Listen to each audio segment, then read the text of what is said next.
Hi, thrifty friends. It's Laura. I hope you're all staying well.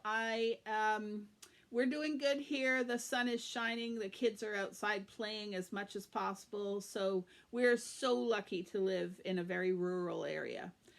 What I thought I would do today after I do this, I just want to say thank you, Nicole Northgarden. She gave me a shout out yesterday. I have enjoyed her channel for months now. I always say that if her and I went thrifting together, we'd end up in a fist fight because we like the same things. So thanks, Nicole. That was really kind of you. So today I'm going to just do a really quick video on 5 of my favorite thrift finds. So, number 1, not in any order. I love, love, love this ring. I hope you can see it. And the story behind this ring is that I worked at the Salvation Army for years. And the rule is that you can't purchase anything unless it's been on the floor for a day. You can't purchase anything during your working hours. You can only buy on your lunch hour or your coffee breaks. So this Saturday, Jackie and I were manning the store, and she always had the first lunch. So I was up at the cash, and it wasn't very busy, so I was bored, and the jewelry's at the cash. So I was trying on rings. And I'm always thrilled to find a ring that actually fits me, because I have little stubby fingers, very fat fingers. This one fit, and I was thrilled. So when Jackie came back from her lunch, and it was my lunch, I handed her the dollar, which was the price tag on it, and I said, look, I found a ring that fits me. So that was great. I loved it. I wore it. I never thought to look at it. Somewhere along the line, a friend of mine who's a bit into jewelry, she looked at it and said, Laura, that's sterling silver, so you should have that tested. Well, it's not a diamond. Bummer deal. Because that would have been a new car.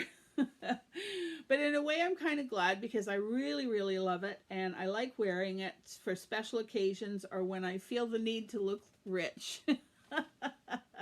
So I call it my rich girl ring that I paid a whole $1 for. That was fun. Item number 2, hang on just a sec,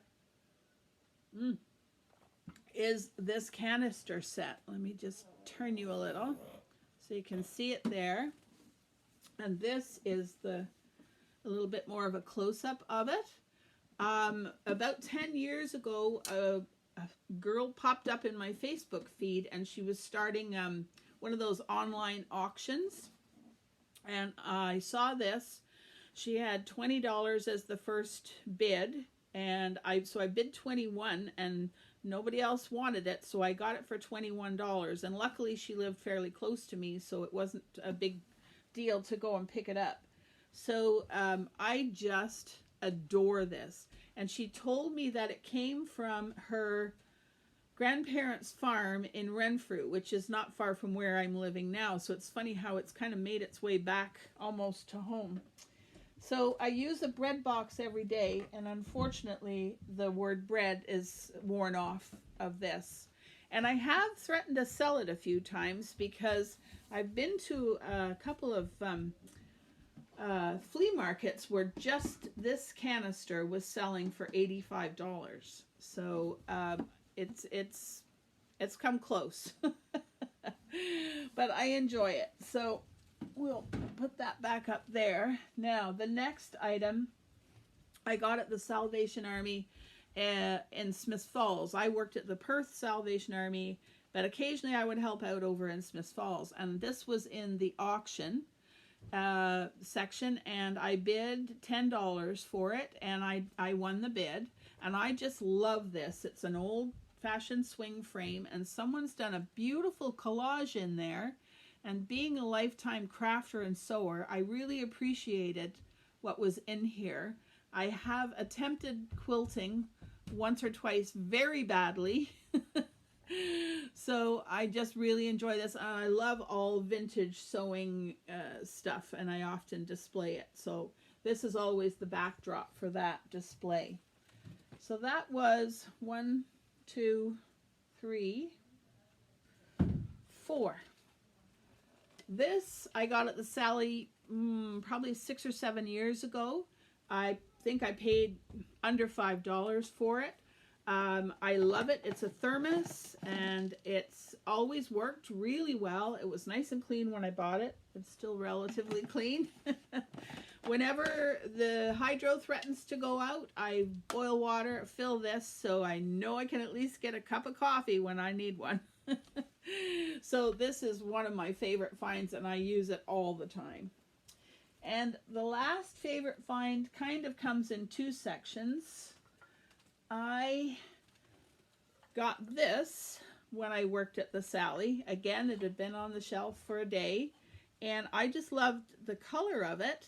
And then when I got looking at it, it is the old Pyrex that was made in Canada. And I think the pattern is called pie plate or pie crust, something like that. But I just loved the colors. So this little grouping, I think I paid, it would be under $10 I probably paid for it. So that got me thinking that I'd start to collect it. So one day on Facebook, I saw this. So we have a little Fridgie with the lid in perfect condition, a second lid for the Fridgies, and a regular plate. This is the same size as the other plate. I think they call this one Delphite blue, and then I'm not sure what the other blue is called. But these are all the Pyrex that are made in Canada, probably in the 40s. And probably this was the stuff that came as dividends. You either got it for collecting stamps or in your flour or your oatmeal, that sort of thing. It was never very well made, but I just like that sort of sweetness of it. So that's my little collection of the Pyrex made in Canada. And that's my five of, I won't say it's my 5 top finds, but it's 5 of my favorite finds that I've thrifted over the past, over 10 years. So everybody, stay well, and we'll see you in the next video. I still have boxes under my bed that I need to haul, and another box at my back door. So we'll see you again soon. Take care.